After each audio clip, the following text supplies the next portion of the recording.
Everyone, CPO here, and in this video I'm going to be putting a roof rack on this 2019 Golf R. This is the Mark 7.5 or the Mark 7 facelift, depending on how you like to call it.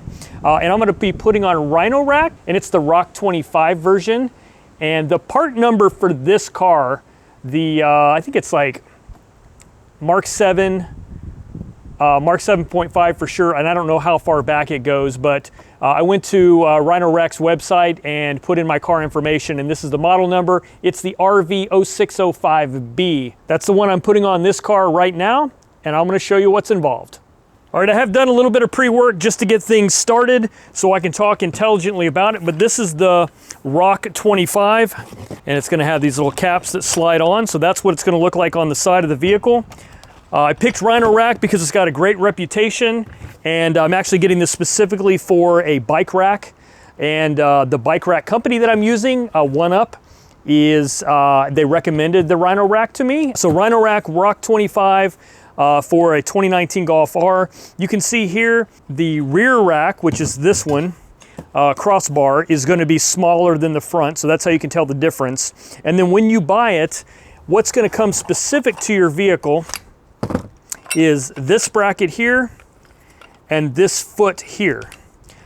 These are specific to your vehicle, so depending on which part number you order will come with these different components, and all these things sort of clip together. It's actually pretty simple.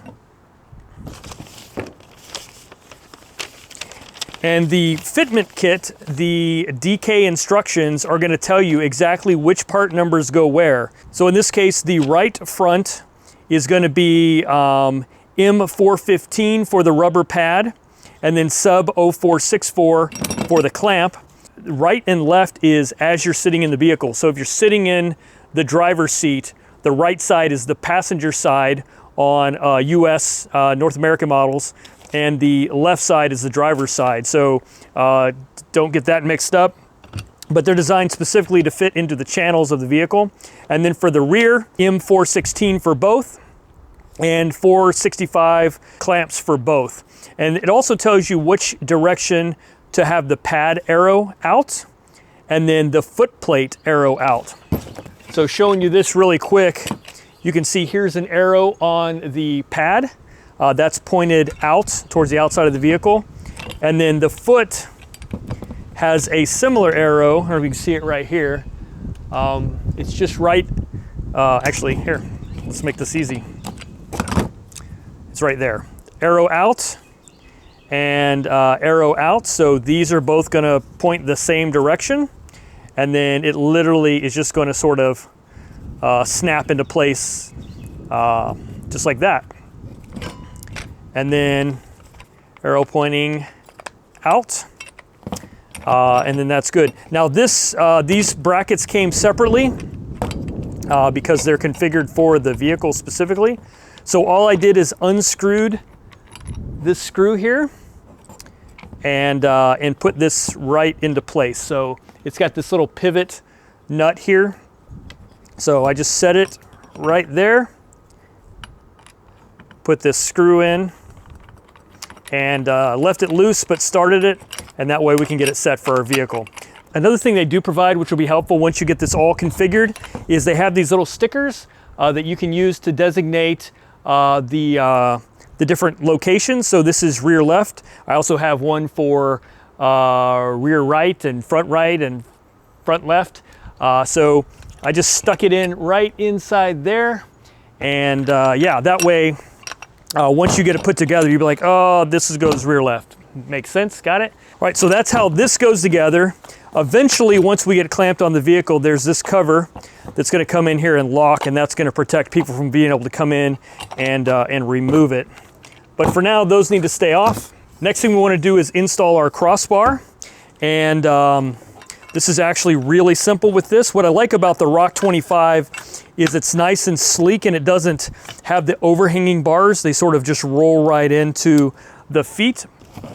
And they come together very easily. It's just gonna slide into place, and then it comes with these Phillips head screws to tighten down. So what I'm gonna do is put one side on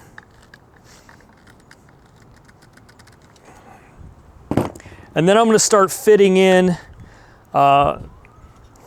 these rubber pieces. And you don't have to be too precise on this, not with these. Some of these roof racks that use the rubber pieces as measurement guides, we don't have to worry about with this. I mean, you basically just push the rubber in this channel to span the entire length. The one thing to note is it does go over the screw, so you put your screw in first before you set that down in there. And I sort of like work it back and forth in sort of an S-shaped fashion, like I'm snaking it across, and that's how I get it to fit through there fairly easily. Just make sure it's all in shape. Grab another one. And I'm going to come up here and just butt it right up against there. Sort of snake it back and forth into this channel. And once that's done, we can now add in this piece here. So this is a leftover from the other one I cut. I actually have this left over from both of these. So I'm just going to use this one I already cut, the flat side. And I'm going to come in here and butt it up nice and tight, snake it in, and get it to the end. Then I'm just going to use a razor and trim this. I'm actually cutting it just, you know, a couple millimeters long. It doesn't really matter because that's going to be covered up anyway. And then I'm going to pop this back up and put my screw in once we put our foot on, just like that. It's a little windy out here, so hopefully I don't get too much wind noise on this mic.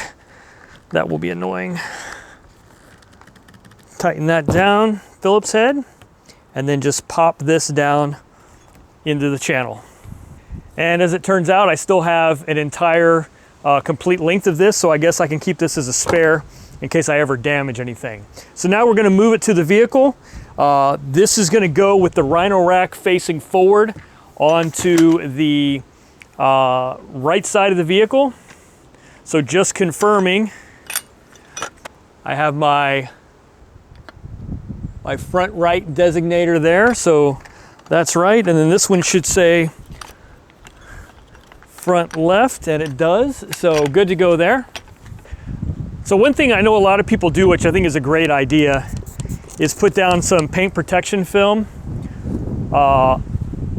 underneath where you're going to put your rack. I'm probably going to do that eventually, but for now I'm not. I'm just going to make sure that the surface is clean. I don't want any dust to get trapped under there, which will cause some issues. So I'm just going around with some quick detailer to clean this surface. It'll be the cleanest part of my car right now. Now I'm just going to come over here, go past, and then get that foot onto the roof. Same here. There's a little screw here. It's a plastic plug. This is for the factory roof rack. It's got a little stud that goes in there, so you'd remove this and put that in. This isn't used for this. And then these two little divots here are location markers for the factory roof rack. We are not using those in this installation. It's actually going to ride a little bit further back. It's a lower profile rack, so to get it flat across, they have it in a different position. So how do we determine where we're going to put it? Well, according to Rhino-Rack, they want you to measure from where the two doors meet. So basically, this line here on this trim piece, we're going to measure forward. And of course, those are in the instructions. So measurement A is from here to the center of this, and that is 200 millimeters. So let's do from here. Got to come back a little ways.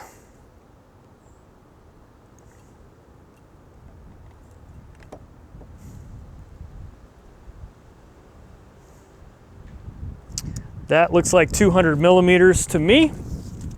And clearly we're way far back from where the factory bracket goes.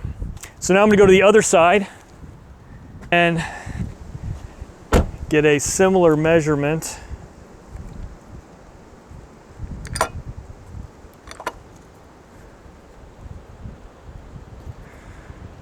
So now that I've got that done, I'm gonna use this security hex key to go ahead and start tightening this down.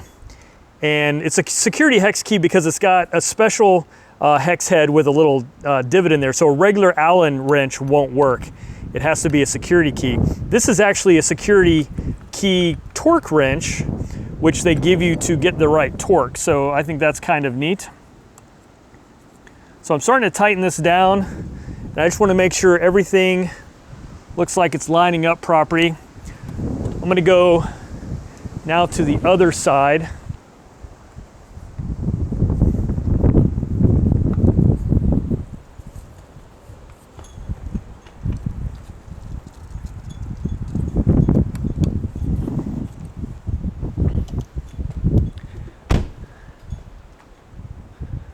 I don't have it tight all the way, but I have it pretty tight. And so what I want to do now is just double check my measurement.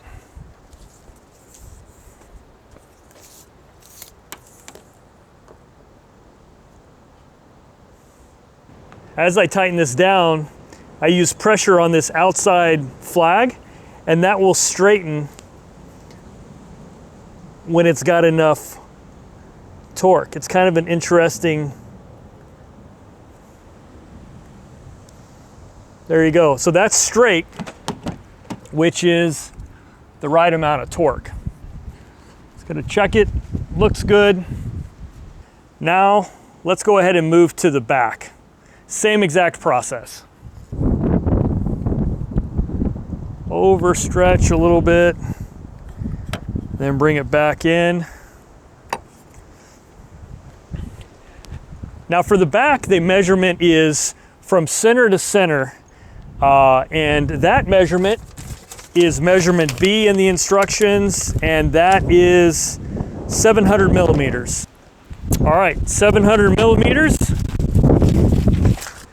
Now I can tighten this guy up, same way. Make sure everything is sitting flat.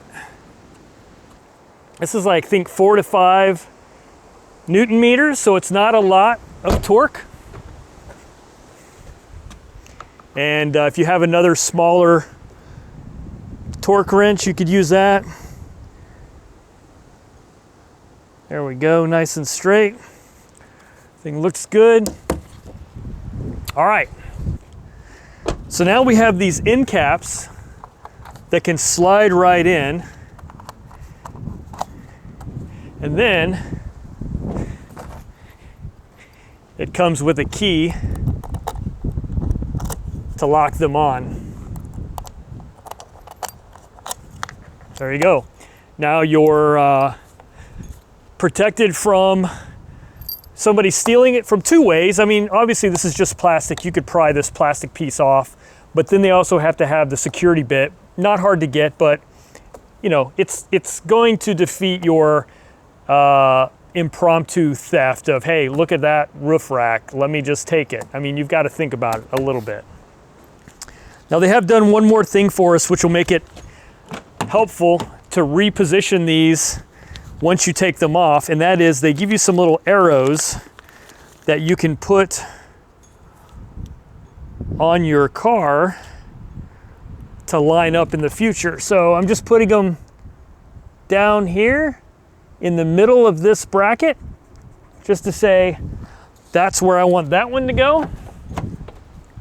And when I pull them off and want to put them back on, it'll be easy to relocate exactly where they go without having to measure anything.